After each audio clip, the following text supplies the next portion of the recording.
Bienvenue sur ma chaîne, où nous examinons de près les crimes les plus surprenants et les plus déroutants.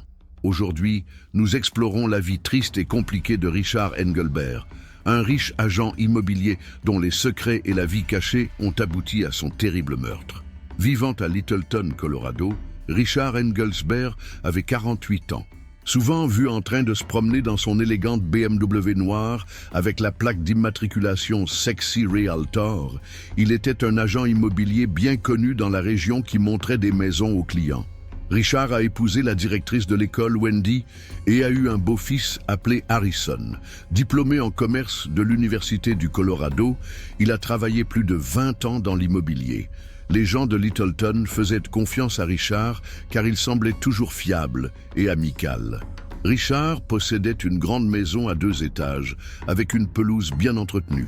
Habituellement vu travailler dans la cour, ses voisins l'ont accueilli avec un signe aimable et un sourire. Soutenant souvent les équipes locales de la Petite Ligue et la fréquentation de l'église du dimanche, il a participé à des événements communautaires et à des collectes de fonds caritatives.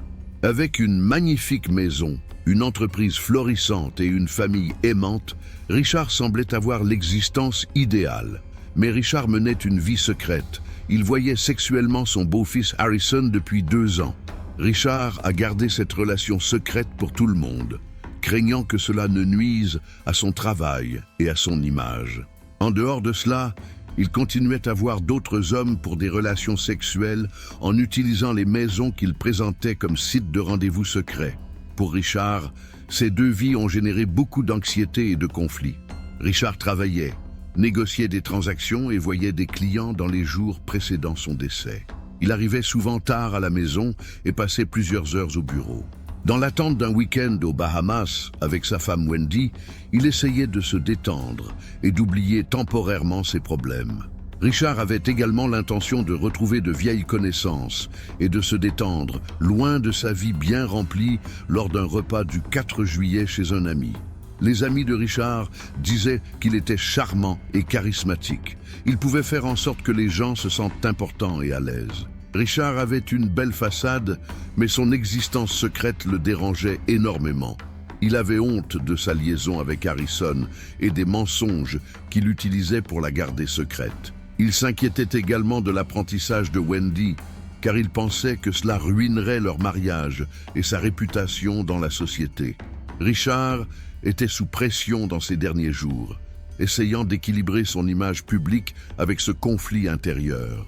Ses aspirations à une existence parfaite se désintégraient progressivement, conduisant à une conclusion terrible et sanglante. Vers 15 heures, le 27 juin 2014, Wendy Engelbert est rentrée tôt de son poste de directeur d'école. Elle attendait avec impatience une soirée décontractée, peut-être pour rattraper son livre préféré et peut-être regarder des séries sur Netflix. Au début, tout semblait normal lorsqu'elle franchit la porte d'entrée de leur maison sur Bleak Street à Littleton, dans le Colorado. Elle a crié pour Richard depuis le comptoir de la cuisine, y déposant ses clés, mais aucune réponse. Un peu nerveuse, Wendy est allée enquêter dans le sous-sol où Richard regardait fréquemment History Channel ou travaillait sur sa documentation immobilière. Elle a remarqué que la porte du sous-sol était quelque peu entr'ouverte alors qu'elle descendait les escaliers, ce qui était inhabituel. Elle l'appela encore une fois, plus fort cette fois, mais toujours sans réaction. Elle arriva en bas des escaliers et découvrit une scène horrible. Le cadavre de Richard gisait sur le sol, entouré des preuves d'une lutte acharnée. Le visage de Richard était agressé et meurtri. Des taches de sang étaient sur la moquette et les meubles.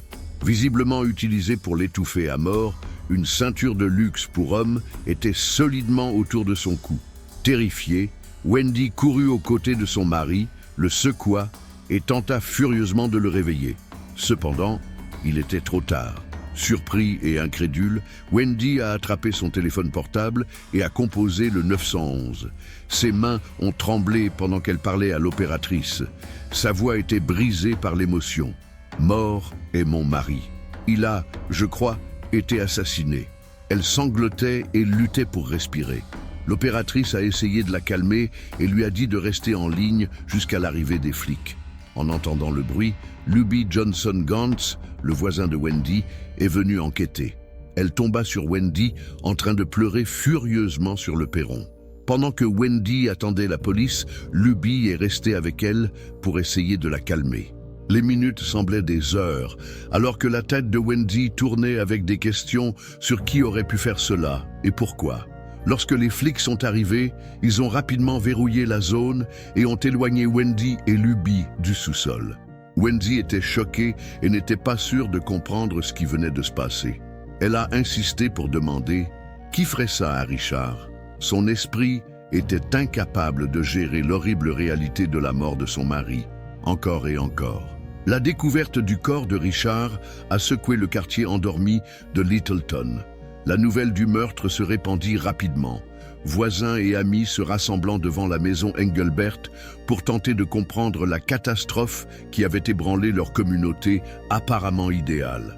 Wendy Engelbert a appelé en urgence la police de Littleton le 27 juin 2014, à 15h15. Arrivés sur les lieux quelques minutes plus tard, les policiers, sous la direction d'un enquêteur chevronné, réputé pour sa technique exigeante, le détective James Cattle, dans la paisible rue Oak Street, la maison Engelbert a été rapidement encerclée par des voitures de police et du ruban adhésif jaune pour scène de crime a été posé tout autour. En entrant dans le sous-sol, le détective Cattle et ses collègues ont découvert une scène horrible.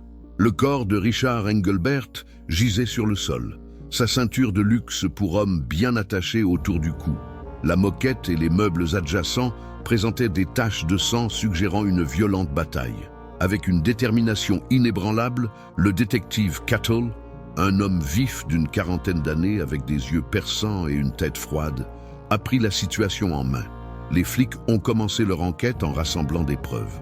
À plusieurs points de vue, ils ont capturé chaque élément de l'image. Soigneusement emballée comme preuve, la ceinture utilisée dans le meurtre a été inspectée pour détecter les empreintes digitales et tout autre indice indiquant le coupable.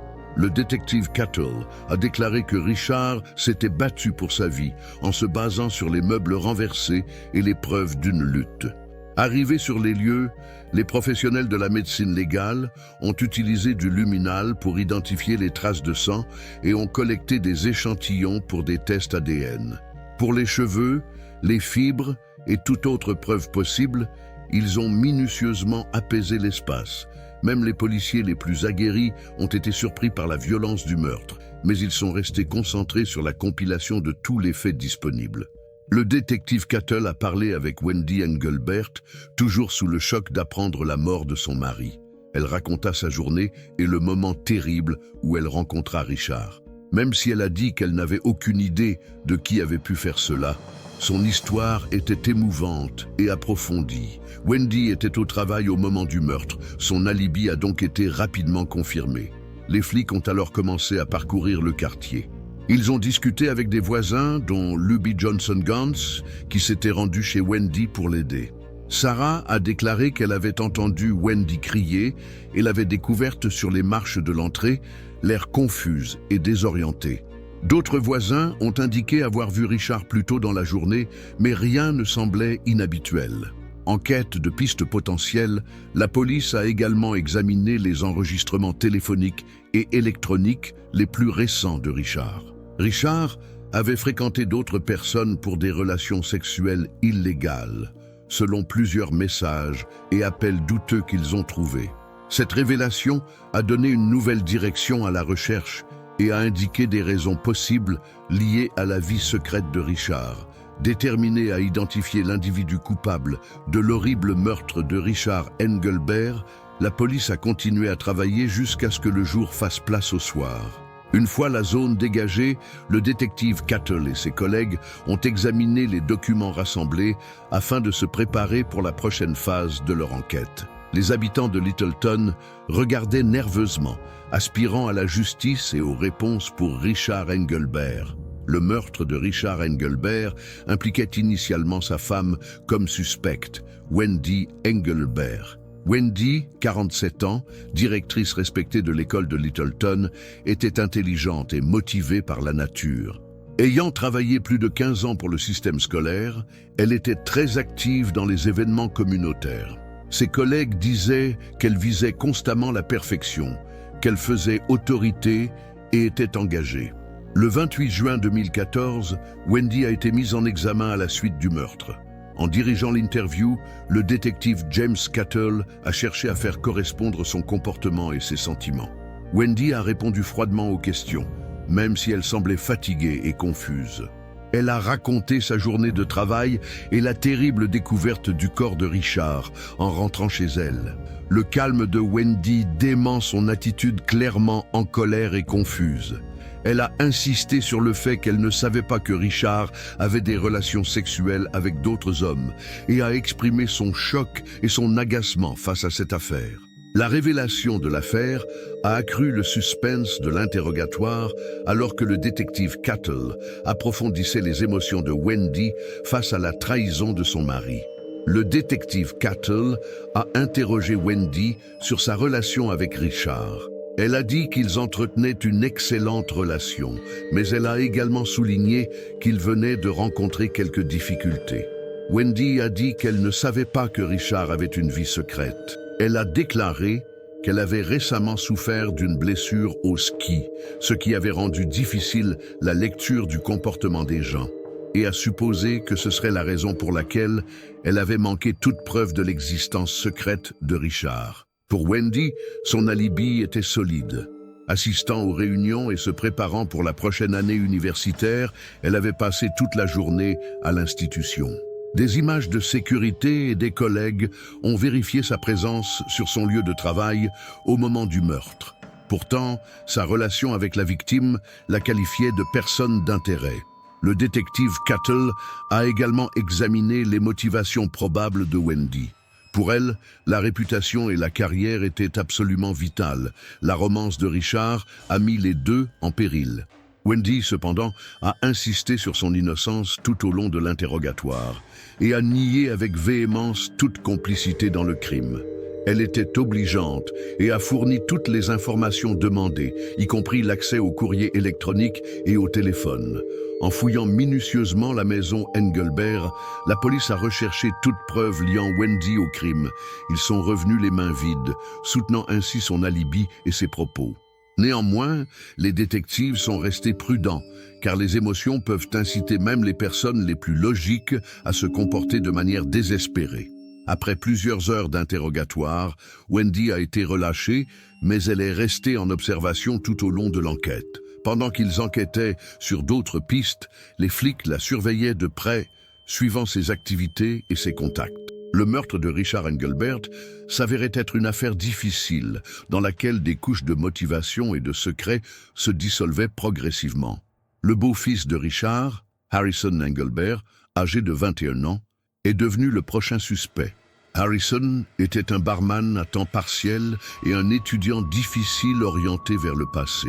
Adolescent, il avait suivi et renoncé à des programmes de réhabilitation et à des programmes en 12 étapes.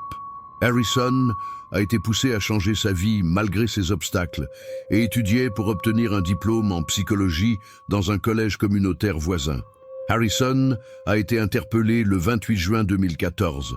Sachant que la relation entre Harrison et Richard était délicate, le détective James Cavill a abordé l'interrogatoire avec prudence. Harrison semblait anxieux, mais obligeant, prêt à raconter sa version de l'histoire. Harrison a déclaré à la police qu'il entretenait une relation sexuelle secrète depuis 2 ans avec son beau-père. Il a parlé d'être déchiré, de lutter contre la malhonnêteté et le silence. Harrison a déclaré qu'il avait récemment mis fin à la romance après avoir appris que Richard avait vu des dizaines d'autres hommes utiliser les résidences qu'il avait montrées en tant qu'agent immobilier comme lieu de réunion secret. Harrison a montré une combinaison de chagrin et de rage pendant l'interrogatoire. Les mensonges et les manipulations de Richard lui permettent de se sentir trompé non seulement sur l'affaire, mais aussi sur d'autres aspects. Harrison a soutenu, malgré son amertume, qu'il n'avait aucune intention de blesser Richard. Il a déclaré qu'il était barman la nuit du meurtre et que plusieurs témoins ont vérifié son alibi. Le détective Cattell s'est rapproché des motivations probables d'Harrison. Bien que le passé de bouleversement émotionnel et de consommation de drogue du jeune homme ait suscité des questions, ses récentes tentatives pour rester sobre et se concentrer sur ses devoirs ont présenté une autre image. Harrison parle franchement de ses défis et de sa volonté d'aller de l'avant, loin de la relation empoisonnée avec Richard. À la recherche de preuves de l'implication d'Harrison dans le crime, la police a également examiné ses gadgets informatiques et ses profils sur les réseaux sociaux. Bien que rien ne le lie spécifiquement au meurtre, ils ont découvert des messages entre lui et Richard montrant du stress et des conflits. Bien que l'ADN d'Harrison ait été découvert sur le lieu du crime, cela n'était pas surprenant étant donné qu'il vivait dans la maison. La coopération d'Harrison et son alibi persistant ont rendu difficile pour les flics de lui imputer le crime. Après plusieurs heures d'interrogatoire, il a été libéré, mais il est resté un acteur majeur de l'enquête. La police a surveillé son comportement et ses contacts, à la recherche d'éventuelles contradictions ou de nouvelles preuves suggérant sa participation. La dynamique compliquée entre Richard et Harrison a compliqué l'affaire et a laissé au détective Cattle et à son équipe plus de questions que de réponses. Plus profondément encore, il voulait découvrir la vérité derrière le meurtre sauvage de Richard Engelbert. La troisième personne interrogée était Alexa Hernandez, 30 ans. Alexa était une personne intéressante puisqu'elle avait un passé avec Richard Engelbert. Son mariage s'est effondré lorsqu'elle a trouvé Richard en train de coucher avec son mari dans la maison qu'il visitait. Alexa, bien connue pour son caractère explosif, a eu plusieurs démêlés avec Richard après l'événement. Le détective James Cattle a appelé Alexa pour lui poser des questions le 29 juin 2014. Travaillant comme serveuse dans un restaurant de quartier bien connu, Alexa était connue pour sa franchise et sa forte volonté. Elle est arrivée dans la salle d'interrogatoire, déterminée à se défendre. Le détective Cattle a commencé par interroger Alexa sur sa relation avec Richard. Elle a dit qu'elle le détestait pour avoir détruit son mariage et lui avoir apporté de grandes souffrances émotionnelles.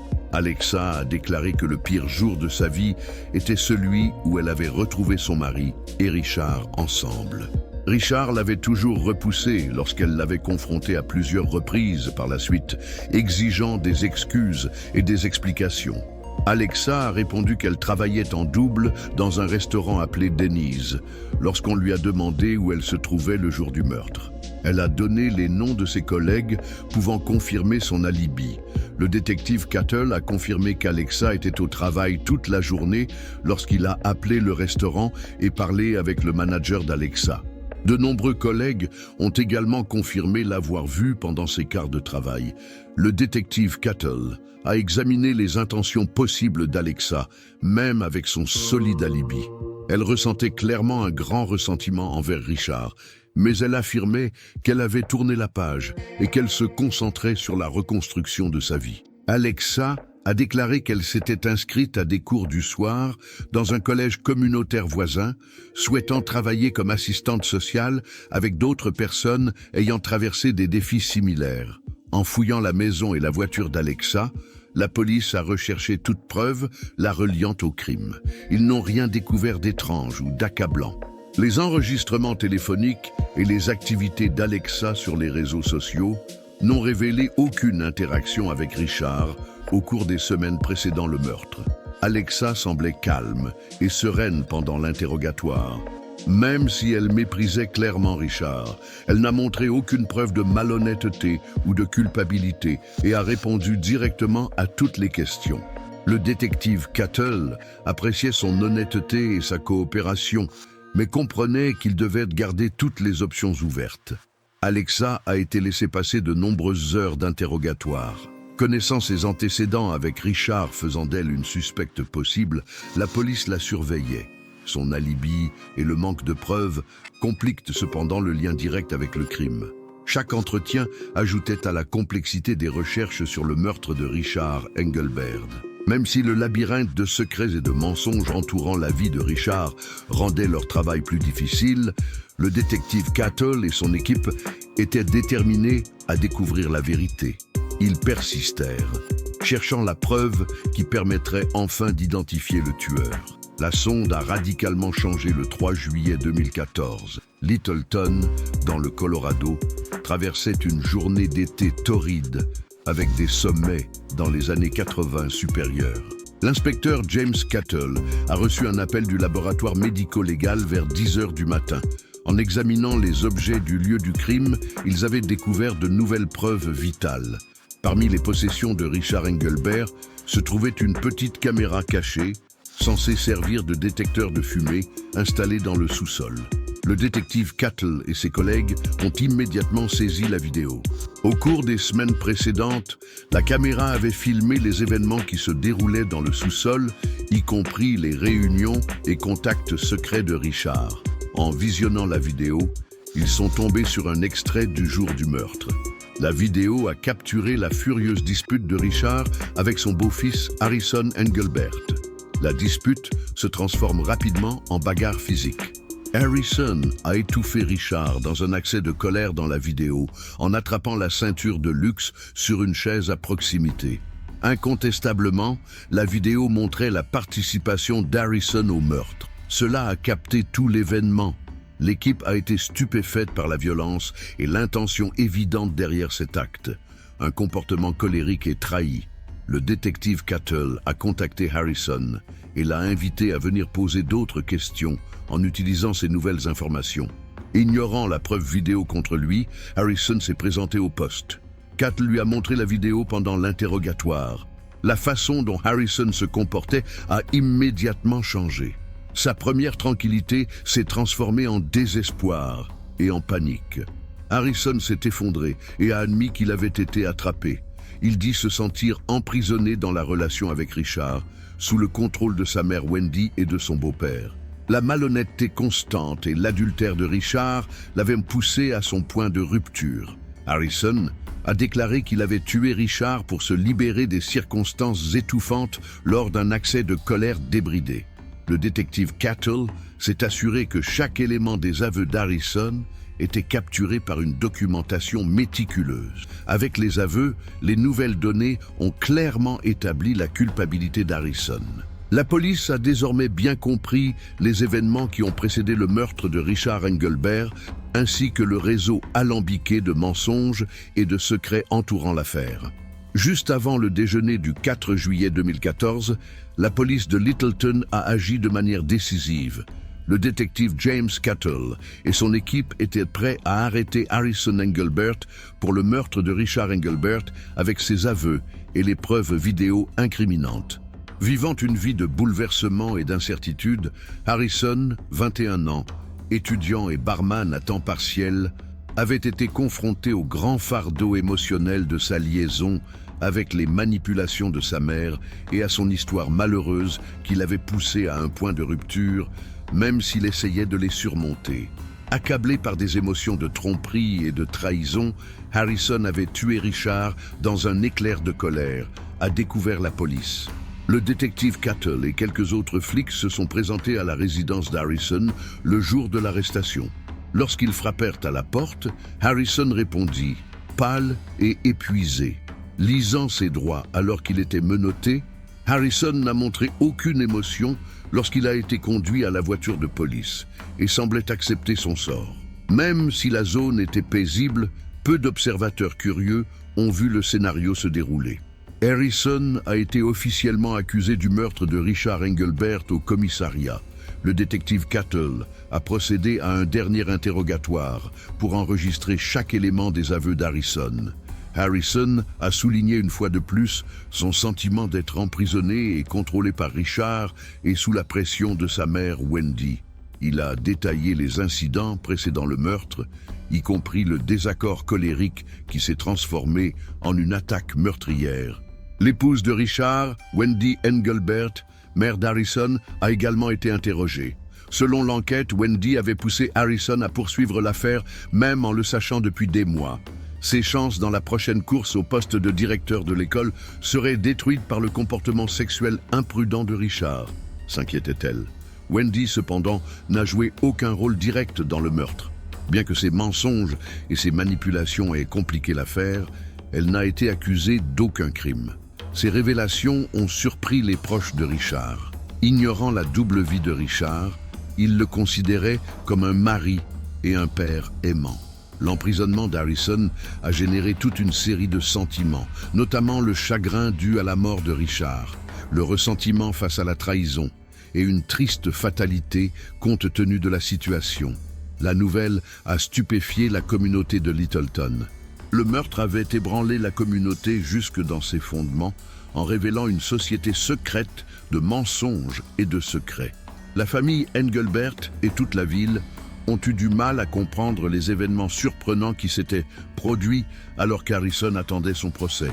Bien que l'affaire ait été classée par la police, les conséquences émotionnelles persisteront pendant un certain temps. Les faits concernant la vie et la mort de Richard avaient été révélés, mais les blessures laissées sur place prendraient beaucoup plus de temps à guérir. Le 15 août 2014 a débuté le procès d'Harrison Engelbert à Littleton, Colorado. La famille, les proches et les médias locaux étaient présents dans la salle d'audience alors que les auditeurs intéressés attendaient les détails de l'affaire. Attirant l'attention des sources d'information locales et nationales, le procès a été un événement majeur dans la ville. La procureure de district Laura Mitchell, 45 ans, connue pour sa présence dans la salle d'audience et son engagement en faveur de la justice, a dirigé l'accusation. Elle a soutenu que le meurtre de Richard Engelbert par Harrison était planifié et motivé par une trahison et un ressentiment intense. Les principales preuves qu'elle a présentées étaient les aveux d'Harrison et les images de la caméra cachée. Mitchell a souligné que les actions d'Harrison découlaient d'une relation turbulente et instable, mais qu'en fin de compte, il était responsable du meurtre cruel de son beau-père. L'avocat non-binaire Zee Barnes, un avocat de 40 ans ayant fait ses preuves dans des affaires très médiatisées, a défendu la défense. Barnes a affirmé que le comportement de la mère de Richard, Wendy, et de Harrison reflétait un grand conflit émotionnel et une manipulation. Ils ont déclaré que l'état mental instable de Harrison et la pression qu'il subissait rendaient difficile la régulation de son comportement. À la lumière de la situation, Barnes a demandé un jugement de culpabilité, mais pour une infraction moindre, espérant ainsi une punition plus indulgente. La famille de la victime, dont Wendy Engelbert et d'autres proches, est restée silencieuse tout au long du procès, manifestement mécontente des procédures. Les révélations sur la seconde vie de Richard et les bouleversements qu'elle avait engendrés les avaient surpris. En écoutant les détails de l'affaire et du meurtre, on pouvait sentir leurs réactions émotionnelles. Le 5 septembre 2014, le jury est revenu avec une décision. Harrison Engelbert s'est révélé honnête sur le meurtre au 2e degré. Le jury a décidé que, même si Harrison avait agi dans un accès de colère, le meurtre n'était pas prémédité. Ce choix a suscité des opinions contradictoires. Compte tenu des éléments psychologiques et émotionnels en jeu, plusieurs ont estimé que la décision était juste. Compte tenu de la sauvagerie de l'acte, d'autres ont trouvé que c'était trop indulgent. Harrison a été condamné à 25 ans de prison sans possibilité de libération. Bien que la sentence ait mis un terme à l'affaire, la famille de Richard souffrirait encore beaucoup de traumatismes et de pertes. Sachant qu'une personne si proche de Richard avait causé sa mort, la famille Engelbert s'est battue pour trouver la paix. Le procès a eu une influence en dehors de la salle d'audience. Cela a laissé une impression durable sur Littleton en forçant la ville à faire face aux faits latents de tromperie et de trahison. La famille Engelbert et la communauté de Littleton ont entamé le processus difficile de se remettre des horribles événements survenus à la clôture de l'affaire. Après le procès Harrison Engelbert de septembre 2014, Littleton, Colorado, a progressivement commencé à revenir à la normale, mais l'affaire est restée d'actualité. Profondément perturbée par l'horrible meurtre de Richard Engelbert et les révélations qui ont suivi, la communauté a connu une longue période de guérison et d'adaptation. Harrison Engelbert, qui purgeait toujours une peine de 25 ans de prison, est resté au département correctionnel du Colorado. Faisant face à ses propres émotions et aux conséquences de ses actes, sa vie derrière les barreaux reflétait les mêmes défis qu'il a rencontrés à l'extérieur. Harrison était apparemment calme et réservé en prison, se concentrant sur l'obtention de son diplôme grâce aux cours proposés. Il a profité de ce temps pour revenir sur ses choix antérieurs et obtenir des conseils en matière de problèmes émotionnels. L'épouse de Richard, Wendy Engelbert, a elle-même été confrontée à des difficultés. Sa vie personnelle et professionnelle a beaucoup souffert lorsque le procès a révélé sa connaissance de l'affaire Richard et son comportement manipulateur. Elle avait fait un lobbying fervent pour le poste de directrice d'école. C'est pourquoi l'incident a compromis sa candidature. Même si elle avait déjà tenté de projeter une image impeccable, ces révélations l'ont amenée à se retirer du concours. Cherchant une thérapie pour gérer les dommages émotionnels et réparer sa réputation, Wendy a cherché à reconstruire sa vie loin de la vue du public. Bien que l'affaire ait laissé des cicatrices, Littleton a commencé à avancer dans les mois qui ont suivi le procès.